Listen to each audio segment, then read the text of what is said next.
What I do when I travel is I try to speak to people in their accent and see if they can catch me out. It's one of my favorite games. Like I'd walk into a store in Edinburgh and I'd just be like, "Good afternoon. I would like to buy a pair of shoes." You'd be like, "Where are you from?" "I'm from Scotland." "Aye, what part?" "Johannesburg." When people say they don't like immigrants, most of the time they're not referring to immigrants who look and sound like them. They're talking about immigrants who speak differently, who look different. You know, because an accent comes with a connotation. You think you know if someone is smart or stupid because of their accent. And yet the truth is an accent is not a measure of intelligence. It's just someone speaking your language with the rules of theirs. Accents have connotations. We cannot deny it. Look at the French. We all believe that the French are romantic. Why? Because of their accents. They've got that thing.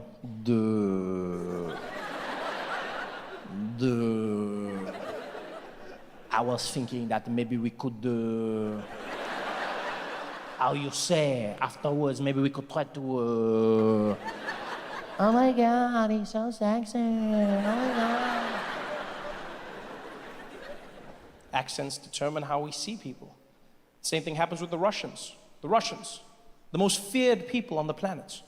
Why? Because of how they speak. I don't care who you are, you cannot deny that when a Russian speaks, you are not comfortable.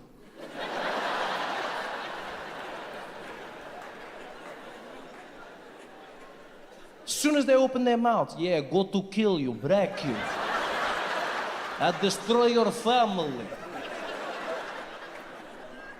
Even if they say nice things, it still sounds menacing and dangerous. Yeah, fluffy rabbits and teddy bears. Happy Valentine's Day. Sounds like a threat. You must remember, I come from an African country, and all over Africa we have traffic lights, but we don't use them. Right? It's less of a command and more of a suggestion. It's not stop, it's stop. It's almost like, you know, it's almost like an African traveled the world, saw that other people had traffic lights, and then just brought them back, but didn't know what they were for. Like the guy was just like, guys, we need to get traffic lights, huh? And we were like, what for? It's for the intersection. It adds atmosphere.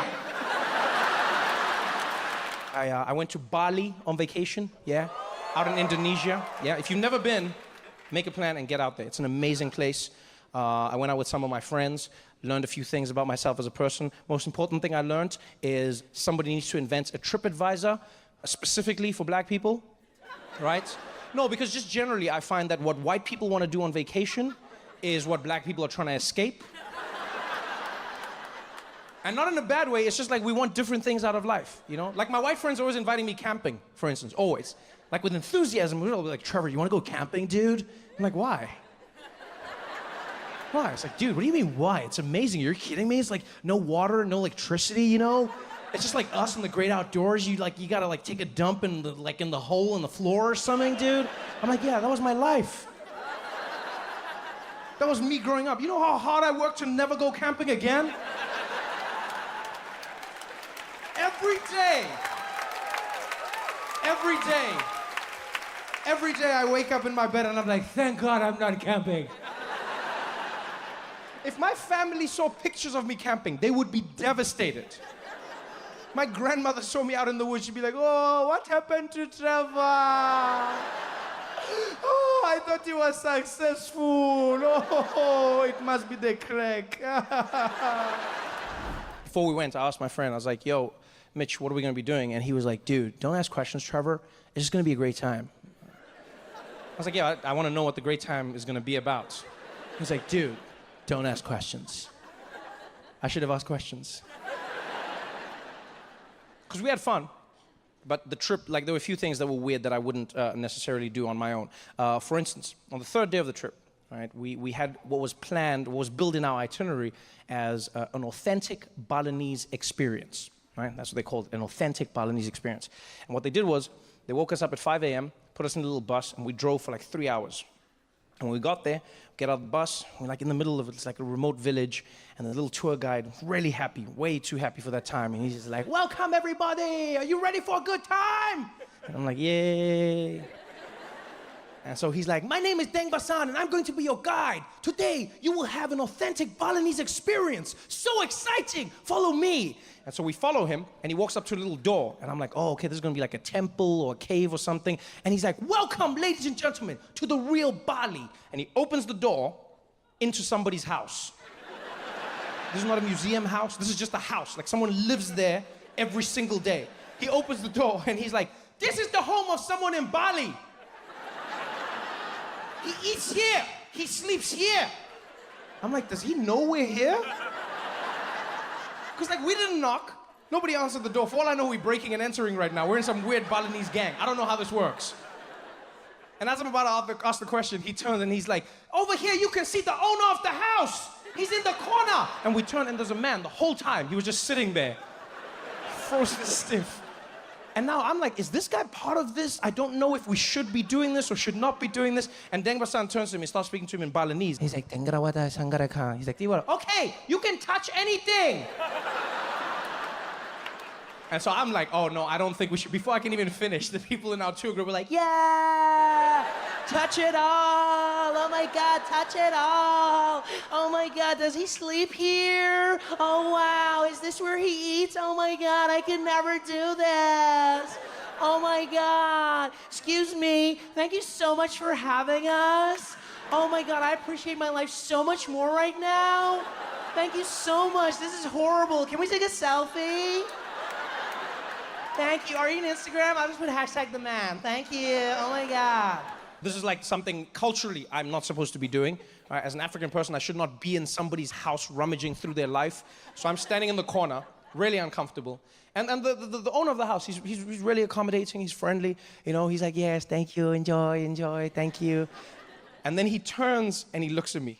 And this was one of the most magical moments, right? Because he was smiling at everyone else, and his face completely changed when he turned. He was a little hospitable. He's like, yes, thank you.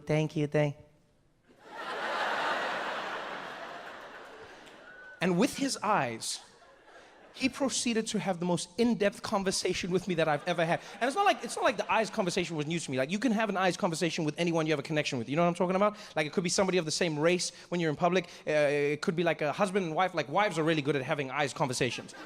Like they'll shit on you hard. Like, you'll be in public together, and then you'll say something off. You'll be like, oh, if only she did that. And she'll be like, oh, hell no, I cannot believe you said all of that. But it's just eyes. I cannot believe you said all of that. Wait until the next, oh, you want to air our dirty laundry out in public? Oh, you're going to see how this is going to end up. Oh, you say this and enjoy this moment right now, because you know it's over. And you're like, yeah, I shouldn't have done that. All with eyes, right? That's what he did to me. Because one minute he's smiling at everybody, and then he turns and he looks at me, and just with these eyes, he was like, what are you doing here? And so with my eyes, I was like, hey, man, I'm sorry, I didn't know this was your house.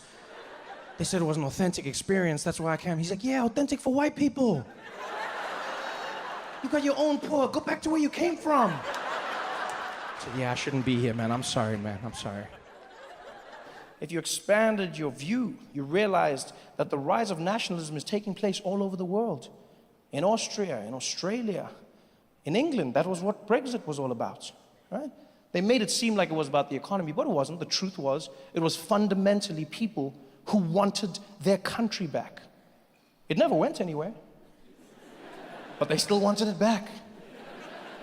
I saw people on the news talking to the BBC. That's why I'm voting for Brexit. That's why I'm voting for Brexit, right? Because this bloody country is going to the dogs, right? This bloody country, and I want Britain back. That's why we're voting for Brexit, because we want Britain back. From who? From who? Britain is like 95% white. Who do you want it back from? People saying the weirdest things, the craziest things. These bloody immigrants, they come over here, they're up to no good, right? I hate these bloody immigrants, they need to go back to where they came from. But why do you hate them so much? I'll tell you why I hate them. I'll tell you why, right? Because they're not even trying to be British. That's why. They don't even try to be British, right? They come here, they bring their own bloody culture, right? They bring their own food, speak their own bloody languages, try to take over the whole bloody place. Well, that sounds British to me. I mean...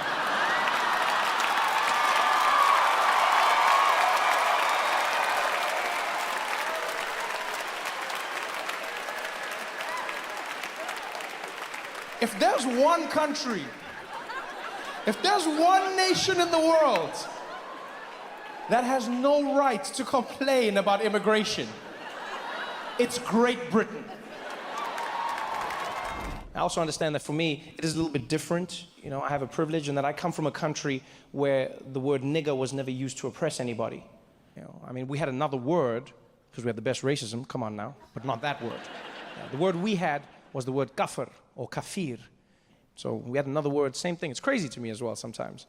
You know, same racism, different word. And here it means nothing, right? Kafir, kafir, nothing.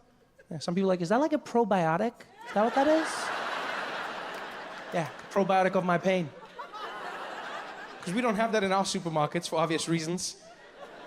No one warned me in America. I walked down the dairy aisle. I was like, oh, yogurt, ice cream. Ah! This lactose is intolerant.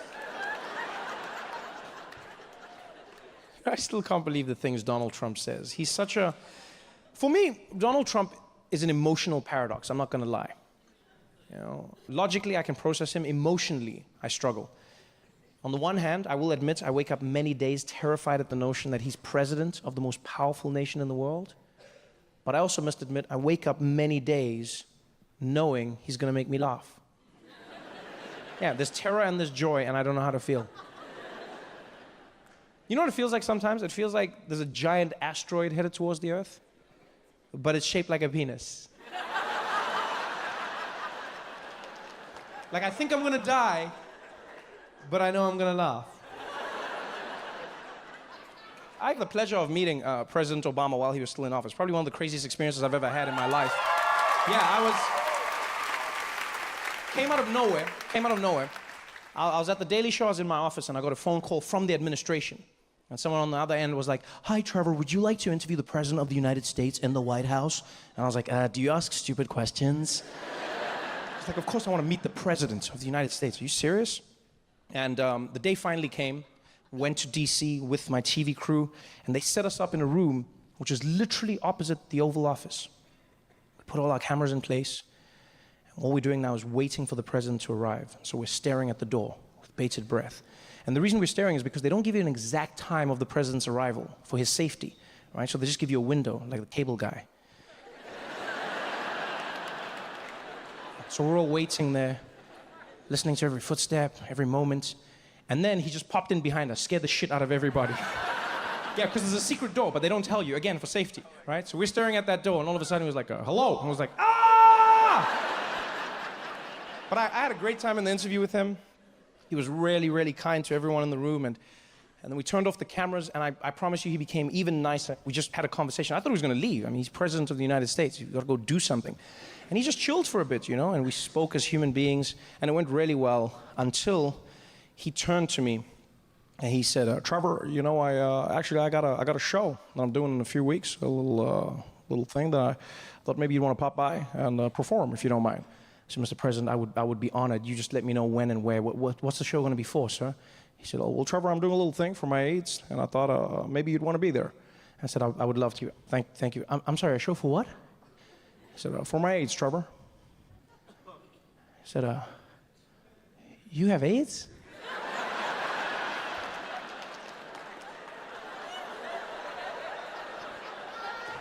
And then he explained what he meant. And I wanted the earth to swallow me whole. Because I had just looked at the President of the United States and asked him if he had AIDS. And you know what the worst thing is that he was nice to me as well? Because I said that, and then he explained, and then I was like, oh, I'm so sorry, Mr. President, I didn't mean that. I don't even know why I thought it's just like you said AIDS, and like the AIDS, and, you know, because here's the thing, in my defense, right, I get it now. He means AIDS as in the White House aides, the people who help the president. I get it now, but in my defense, where I'm from, AIDS is some other shit that doesn't help anybody. No one in Africa is walking around like, let me introduce you to my AIDS, huh?